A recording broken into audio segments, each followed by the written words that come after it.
La CEDEAO, tu ne dis rien. Aujourd'hui, je comprends pourquoi le Mali, le Niger, le Burkina Faso sont retirés dans cet organe pourri. Gbagbo a saisi la Cour africaine des droits de l'homme. Il a eu gain de cause. On dit mettez Gbagbo sur la liste électorale. La Côte d'Ivoire dit non, non, nous on n'est plus dans la Cour africaine des droits de l'homme. On démissionne. Ceux qui parlent mal de Gbagbo là, ils ne sont pas dans le pays. Et puis ils sont là, ils lancent les tabachis. Nous sommes dans le pays ici. Nous sommes là. Vous êtes garçons là, qui étaient derrière l'eau, vous êtes venus. Moi, je suis en train de te parler. Vous ne pas penser que je l'ai dit. Hein. Tu vas me voir en Afrique. Si je ne dis pas venir en Afrique, wallahi bilahi. Quand le Seigneur me frappe, moi je vais aller en Afrique. Tu me verras là-bas très bientôt. Djibo, une ville du Burkina Faso a été réellement attaquée par les terroristes pendant que les Burkinabés attendaient le retour de Ibrahim Traoré. Donc ils sont toujours là pour guetter les failles pour pouvoir attaquer les terroristes africains. Ouais, ce sont les Africains. Malgré l'attaque des terroristes qu'ils ont eu à faire à Djibo, l'armée burkinabèse a pu maîtriser la situation par la grâce de Dieu. Que Dieu protège le Burkina Faso.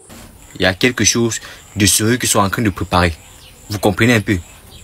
Donc les amis, le Burkina Faso là, je vous sollicite vraiment, je vous sollicite beaucoup. Vive mon capitaine Ibrahim Traoré.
Si vous avez un ami sur le terrain qui passe le temps à vous faire appel vidéo ou quoi, il faut éviter.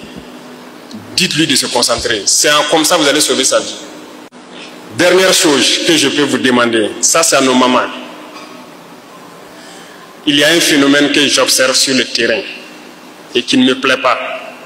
Et je veux que chacun à son niveau puisse conseiller, voilà comment je peux dire, ceux qui sont sur le terrain. Les gens ont le courage, la rage de vaincre. Mais souvent on a des pertes qu'on ne peut pas s'expliquer. Vous comprenez? Et ça, ce n'est pas intéressant.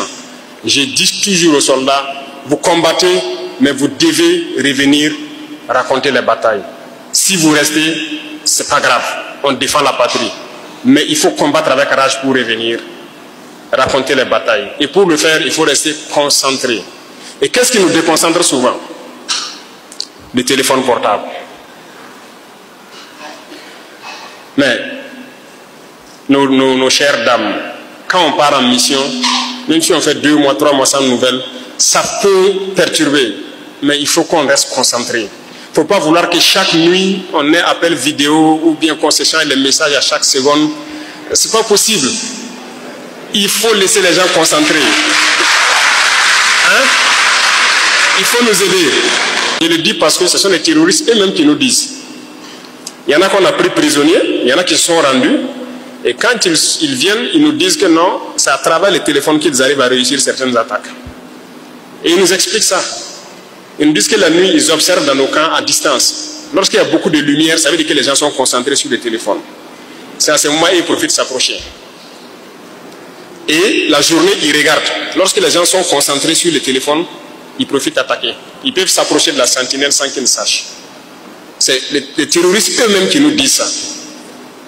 Donc vous voyez comment le téléphone est dangereux. Partout où les gens n'ont pas été surpris, l'ennemi ne peut pas.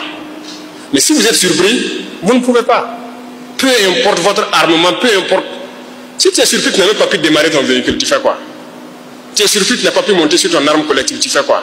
Vous pouvez faire l'expérience, vous vous asseyez avec votre téléphone, quelqu'un va venir faire tout autour de vous.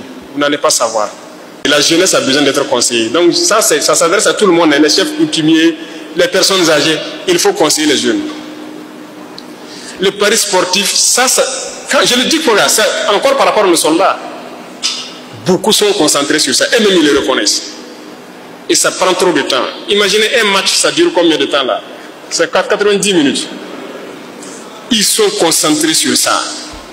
Et c'est dangereux. Vous savez qu'il y a des soldats qui se suicident à cause de ça? Il a parié, il a tout perdu, et puis il prend son arme et se bute. Ah non. Chacun n'a qu'à réfléchir qu'est-ce qu'il peut faire pour sensibiliser, pour empêcher les gens de faire certaines choses. Si vous avez un ami sur le terrain qui passe le temps à vous faire appel vidéo ou quoi, il faut éviter. Dites-lui de se concentrer. C'est comme ça que vous allez sauver sa vie. Je compte sur tout un chacun pour pouvoir passer le message, sensibiliser et agir pour que le téléphone puisse nous permettre d'avancer plus vite. Voilà. Sinon, les gens ont le courage, la ténacité qu'il faut et tout. Les soldats burkinabés n'ont peur de rien.